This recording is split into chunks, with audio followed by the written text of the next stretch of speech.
বাসায় থাকা অল্প উপকরণ দিয়ে আমি কিভাবে এরকম সুন্দর একটা স্যুপ বানালাম সেটাই তোমাদের সঙ্গে আজকে শেয়ার করব। এবং যারা ডায়েটে স্যুপ খেতে চাচ্ছ তারা অনায়াসে এরকম এক বাটি স্যুপ রান্না করে তোমরা খেতে পারো। তো hello everyone, welcome to my another blog. সবাই কেমন আছো? আলহামদুলিল্লাহ আমি অনেক ভালো আছি।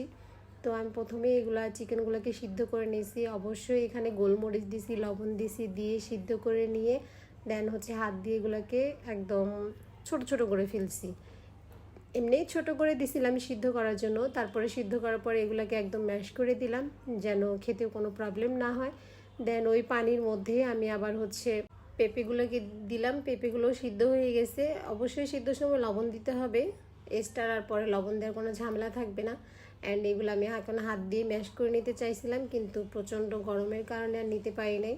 তো ভাবলাম যে কী দিয়ে ম্যাশ করা যায়। তো আমার ঘরে এই কাঠের কী বলে এটাকে, আমি নাম জানি না, যাই হোক এটা দিয়ে আমি কাজটা চালাই নিলাম। তো এটা দিয়ে আমি সুন্দর করে পেঁপেগুলো একদম ম্যাশ করে নিয়েছি। দেখো কোনো দানা নেই, এবং এটা যত ম্যাশ হবে ততই ভালো লাগবে, কেননা তাহলে আর খাওয়ার সময় মুখে বাঁধবে না আর কি।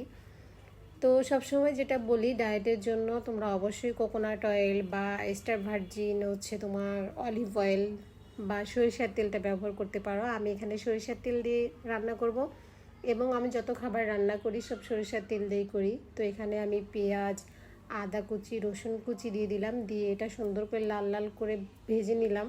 লাল লাল করে ভাজলে হয় কি, এটার ফ্লেভারটা কিন্তু দারুণ বের হয়। এই যে এখন যেগুলো ঢেলে দিয়েছি, এটা যে ভাজবো একদম গন্ধে একদম পুরো বাড়ি ম করে, এত সুন্দর একটা ফ্লেভার বের হয়। তো আমি এটাকে সুন্দর করে 5 মিনিটের মতো ভেজে নেব, কারণ এক্সট্রার যে পানিটা আছে সেটা শুকিয়ে যাবে, এবং শুকিয়ে গেলে ফ্লেভারটা সুন্দর বের হবে। তো শুকানোর পরে আমি এখানে পানি অ্যাড করে দিব। তোমরা চাইলে গরম পানি অ্যাড করতে পারো। তো আমি বরাবরই স্যুপ রান্না করলে গরম পানি অ্যাড করি, বাট এবার আমার মনে ছিল না দেখে আমি ঠান্ডা পানি অ্যাড করছি।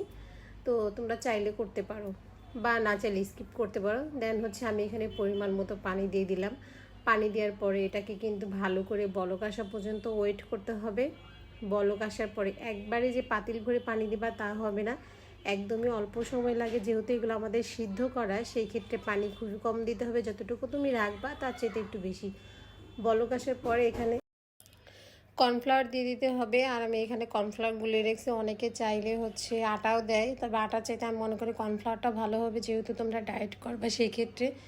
তো এখানে কর্নফ্লাওয়ার দেওয়ার পরে দেখবা অটোমেটিক এই ঝোলগুলো একদম ঘন হয়ে আসছে। তারপরেও যদি কারো মনে হয় যে না আর একটু ঝোল ঘন দরকার, তাহলে তোমরা চুলা থেকে পাতিলটা একটু সরাই দেখবা যে ঝোল ঠিক আছে কিনা। তো আমি মনে করলাম যে আমার আর একটু কমাইতে হবে, সেই ক্ষেত্রে আমি চুলায় আবার বসায় ফুল হিট দিয়ে দিলাম, দিয়ে 2 মিনিটের মতো একটু বলক উঠে নিয়েছি, নিয়ে তারপরে এটা নামাই ফেলছি। তো নামাই ফেলার পরে আমি পরিবেশনটা করব, এবং এটা গরম গরম পরিবেশন করতে হবে, ঠান্ডা হলে কিন্তু একদমই খেতে ভালো লাগবে না। তো আমি এখানে টেস্ট বাড়ানোর জন্য আর কি এখানে কিছু কাঁচামরিচ কুচি করে দিছি, এবং লেবুর রস দিয়ে দিব।